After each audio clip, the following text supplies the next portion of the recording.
मैं जिन्होंने हमें मान सम्मान दिया, हम पर फूलों की वर्षा की, हमको अपने अपने कहीं ना कहीं बुला के मान सम्मान दिया, हमारी इज्जत की, मैं उनको तो बधाई देना ही चाहता हूं दिल से। लेकिन जिन्होंने हमको गालियां दी, हमारे बारे में आपत्तिजनक टिप्पणियां की, अनाप शनाप बोला, पर्सनल लाइफ के बारे में, उनको भी मैं कहता हूं कि वो भी उनका भला हो। अब उनको शायद पता चल गया होगा कि ये बातें पुरानी हो चुकी हैं कि किसी पर कोई भी इल्ज़ाम लगा दो, ये हो गया वो हो गया। लोग इस पर ध्यान नहीं देते। लोग ये चाहते हैं जी हमारे बच्चे को पढ़ाई अच्छी मिलेगी, हमारे बच्चे को रोज़गार मिल जाएगा, हमारे बिजली का खर्चा कम हो जाएगा, हमें बुज़ुर्गों का इलाज फ्री हो जाएगा। लोगों को ये मुद्दे चाहिए।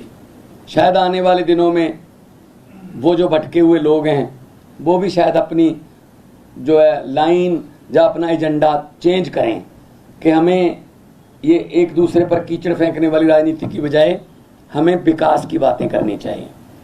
तो जब 92 सीट जीतकर मुख्यमंत्री का मुझे दायित्व दिया था, अरविंद केजरीवाल जी ने मुझ पर भरोसा किया था, तब भी मैंने यही कहा था कि जीतने के बाद हमको अहंकार नहीं करना है। अभी तो हमारी जिम्मेदारी बड़ी है और ज़्यादा मेहनत से काम करना है। अब जलंधर वालों ने इतना मान सम्मान किया, जलंधर वालों ने इतना भरोसा किया, उम्मीद आस जगी है, तो हमको और जिम्मेदारी से काम करना होगा।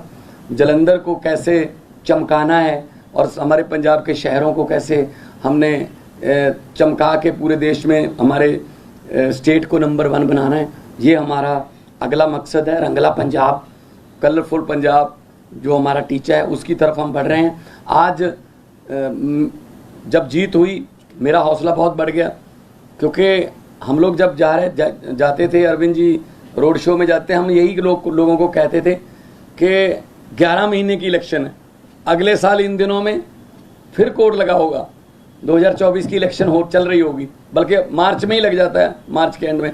तो 10-11 महीने हमारे एमपी को मिले हैं, लेकिन 10-11 महीने में ही हम इतना काम करेंगे कि अगली बार हमको हाथ जोड़कर वोट ना मांगने पड़े। अगली बार हमारे काम और कामों के आधार पर जितना हमें समय मिला, पार्लियामेंट में जलंधर की आवाज़ पंजाब की आवाज़ बन के गूंजेगी, ये मुझे उम्मीद है।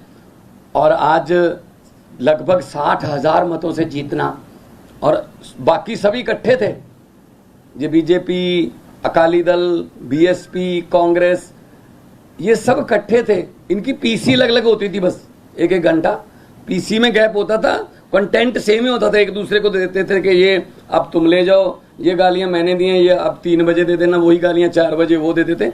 तो ये इकट्ठे मिलके लड़े। तो लेकिन लोगों ने इन सबको नकार दिया और लोगों ने आम आदमी पार्टी की जो सरकार है उसके वर्क कल्चर पर, उसके ईमानदारी के जो फतवा है, ये ईमानदारी का फतवा हमें दिया। जलंधर के लगभग 8.5 लाख से ज़्यादा लोगों ने वोट किया और हम उनकी आसों उम्मीदों पर पूरा उतरने की कोशिश करेंगे। और हमारी जिम्मेदारी, इसको हम जिम्मेदारी समझते हैं कि हम जलंधर के लोगों की उम्मीदों पर पूरा उतर सकें। इस सिचुएशन कैसे देखते हैं कि लास्ट ईयर आपकी सरकार बनी और कोई नहीं मान रहा था कि आप संगरूर हार सकते हैं, आपकी अपनी सीट थी और इतनी मजबूत पोजीशन में आप संगरूर हार गए, और अब बहुत कमजोर पोजीशन में मान रहे थे, कोई आपको जीतता हुआ मान नहीं रहा था, लेकिन ये आप जीते। तो मतलब ऐसा क्या हुआ है और पिछली बार ऐसा क्या नहीं हुआ था? देखो, आम आदमी पार्टी है, अभी हमारा वोट बैंक जो है हमें भी नहीं पता कौन है। हम किसी सर्वे में नहीं आते, सीधा सरकार में ही आते हैं। कोई नहीं मान रहा था कि 67 आ जाएंगी, कोई नहीं मान रहा था 63 आ जाएंगी, कोई नहीं मान रहा था 92 आ जाएंगी। तो हर इलेक्शन का सिनेरियो अलग अलग होता है। तो संगरूर में जो लोगों ने फैसला किया वो भी हम सर माथे पे लिया। वहाँ क्या कमियां रहीं, क्या हम नहीं कर पाए, उनसे सीखा। तो आज हम उन कमियों को दूर करके जलंधर में काम जा रहे हैं। ये 2024 का आम आदमी पार्टी का ट्रेलर है पंजाब में।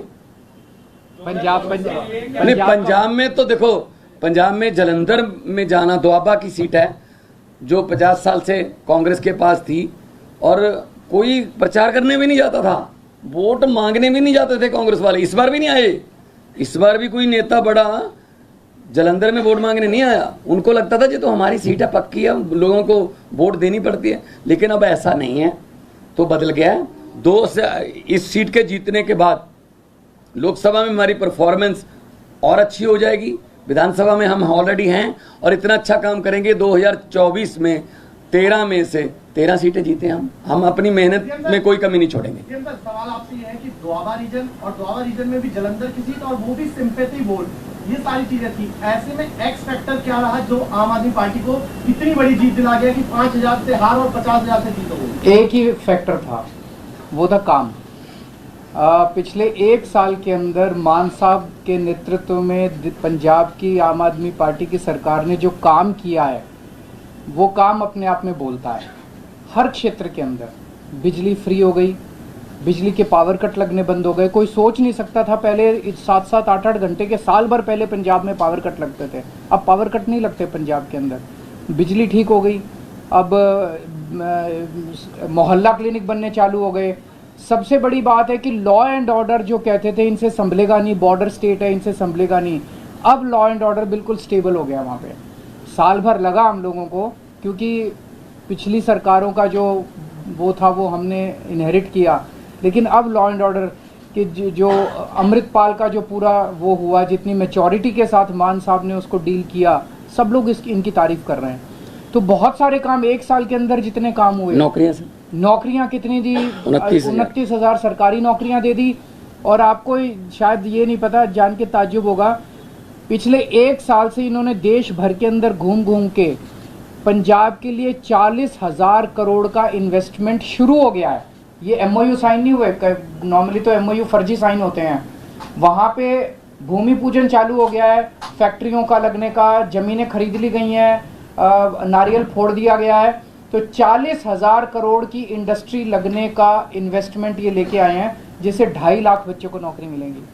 तो जो वो काम है, काम बोलता है, वही एक्स फैक्टर है, वही वाई फैक्टर है, वही जेड फैक्टर है। सर, 2 और चुनाव थी उत्तर प्रदेश के निकाय चुनाव में आम आदमी पार्टी कई सीटों पर आगे कई जीत रही है, लेकिन कर्नाटक में नतीजा आप लोग क्या बिल्कुल नहीं है, 209 सीटों पे लड़े लेकिन कहीं भी सकारात्मक परिणाम नहीं है। सर, कहीं ना कहीं शुरुआत करनी पड़ती है, तो शुरुआत है, वहाँ भी एक समय आएगा जब जीतेंगे, हर जगह जीतेंगे।